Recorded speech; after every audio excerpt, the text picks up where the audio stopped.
Welcome to செல்வ Vinayaka channel. எல்லோரும் சந்தோஷமாகவும் ஆரோக்கியமாகவும் இருப்பீங்க நம்புகிறாங்க. வாங்க இந்த பாசிட்டிவ் எண்ணத்தோடு நம்ம வீடியோவை தொடங்கலாம். இன்றைக்கி பார்த்திங்கன்னா ஒரு 3-in-1 பொடி ஆல்ரெடி நான் ஷார்ட்ஸாக இதை போட்டிருக்கேன். இப்போ டீட்டெயிலாக என்னெல்லாம் அதில் யூஸ் பண்ணி நம்ம திரிச்சிருக்கோம் அப்படின்றது தான் இந்த வீடியோவில் நான் உங்களுக்கு ஷேர் பண்ணியிருக்கேன் ஃப்ரெண்ட்ஸ். இந்த ஒரு பொடியை வச்சு இட்லி, தோசை, அப்புறம் பார்த்திங்கன்னா சாம்பார், எல்லா விதமான பொரியல் எல்லாத்துக்குமே இந்த ஒரு வித பொடி போதுங்க. அவ்வளோ சூப்பராக இருக்கும். நீங்கள் ட்ரை பண்ணி பாருங்கள். பார்த்துட்டு எனக்கு ஃபீட்பேக் சொல்லுங்கங்க. அவ்வளோ சூப்பராக இருந்தது. கண்டிப்பாக நீங்கள் ட்ரை பண்ணி பாருங்கள். எல்லாருக்குமே கண்டிப்பாகவே இது ரொம்ப பிடிக்கும். ஒன்றுமே இல்லைங்க, நம்ம வீட்டில் இருக்கக்கூடிய இன்க்ரீடியன்ட்ஸ் வச்சு தான் நம்ம பண்ண போகிறோம். அதுக்கு பார்த்திங்கன்னா மல்லி, விதை மல்லி எடுத்திருக்கேன். அதுக்கப்புறம் எள்ளு. இது இங்கே நம்ம எல்லா பொருளையும் எடுத்து வச்சுருக்கக்கூடிய எல்லா பொருளையும் ஒன்று ஒன்றா சட்டியில் அடுப்பில் கடாய் வச்சு அந்த கடாயில் போட்டு வறுத்து எடுத்துக்கலாம். ஃபஸ்ட்டு பார்த்திங்கன்னா கொஞ்சமாக ஆயில் விட்டு மல்லி, அதுக்கப்புறம் மிளகா வத்தல் இதெல்லாம் வறுத்து எடுத்துக்கிடணுங்க.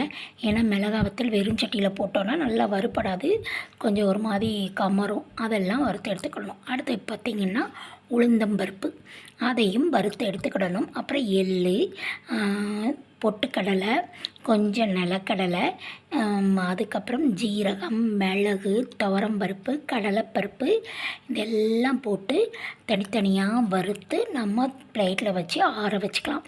இதுக்கு நான் யூஸ் பண்ணியிருக்கக்கூடிய பொருள் என்னெல்லாம் பார்த்திங்கன்னா கொத்தமல்லி, விதை மல்லி எடுத்திருக்கேன். அதுக்கப்புறம் மிளகா வத்தல், அப்புறம் உளுந்தம்பருப்பு, முழு உளுந்து எடுத்திருக்கேன்.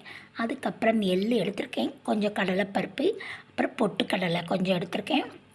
பொரிகடலை, பொட்டுக்கடலை அவங்க ஊரில் என்ன சொல்லுவீங்களோ அந்த மாதிரி. நாங்கள் பொரிக்கடலை சொல்லுவோம். சில ஊரில் சிலவங்க பொட்டுக்கடலைன்னு சொல்லுவாங்க. இது எல்லாமே எடுத்துருக்கோம். கொஞ்சமாக நிலக்கடலை, வறுத்த நிலக்கடலை. இது எல்லாம் ஒன்றா மிக்ஸி ஜாரில் போட்டு நல்லா ஃபைன் பேஸ்ட்டாக திரித்து எடுத்துக்கலாம். எல்லாத்தையும் வறுத்து எடுத்து வச்சுக்கணும். மல்லி, உளுந்து, வத்தல் இந்த மூணையும் லைட்டாக எண்ணெய் விட்டு வறுத்துக்கலாம். மீதி உள்ளதை வெறும் சட்டியிலே வறுத்துக்கலாம். ஜீரகம், மிளகு, வெந்தயம் இதெல்லாம் வெறும் சட்டியிலே வறுத்து எடுத்துக்கலாம். வறுத்ததெல்லாம் ஆற வச்சு மிக்ஸி ஜாரில் போட்டு பொடியை நல்லா நைஸாக பட்டு போல் திரித்து எடுத்துக்கிடணும். திரித்து எடுத்துட்டோன்னா கமன்னு வீடு ஃபுல்லாக அவ்வளோ ஒரு வாசங்க, சூப்பர் வாசம். இதுலேயே நீங்கள் உப்பும் போட்டு திரிச்சுக்கிடலாம். உப்பும் போட்டு திரித்து வச்சுக்கிட்டிங்கன்னா ரொம்ப சூப்பராக இருக்கும். நான் இதில் கொஞ்சம் காயப்பொடி போட்டு இதை நல்லா திரித்து எடுத்து ரெடி பண்ணி வச்சாச்சு.